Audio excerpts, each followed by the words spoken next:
अरे कमी वापर पण अस्सल वापर। MDH काश्मीरी लाल मिरची पावडर। जळगाव जिल्ह्यात वाढता उष्णतेचा परिणाम हा झपाट्याने वाढतोय। 45 सेल्सिअस तापमानाचा पारा पोहोचलेला आहे। एकंदरीत जळगाव मुक्ताईनगर तालुका सध्या हा हॉट सिटी म्हणून ओळखला जात आहे। मुक्ताईनगर तालुक्यात आपण राष्ट्रीय महामार्गावरती आहोत। रस्ते देखील निर्मनुष्य होत आहेत। वाहनांची देखील वर्दळ कमी प्रमाणात दुपारच्या समोरात दिसतोय। हे जे रस्त्यावरती डांबर देखील बाहेर या वाढत्या उष्णतेमुळे पडताना दिसतंय। कशा प्रकारे वाढत्या उष्णतेचा परिणाम या ठिकाणी रस्त्यावरती जाणवतोय। रस्ते देखील निर्मनुष्य होत आहेत।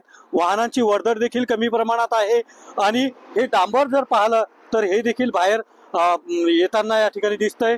एकीकडे उष्णतेचा परिणाम हा वाढतोय। 45 सेल्सिअस तापमानाचा पारा गेलेला आहे आणि वाढत्या उष्णतेपासून बचावासाठी नागरिक देखील अनेक उपाययोजना करताना दिसतंय आणि नागरिकांना देखील कामाशिवाय घराबाहेर पडू नका असं आवाहन देखील प्रशासनाच्या वतीने या ठिकाणी केलं जात आहे।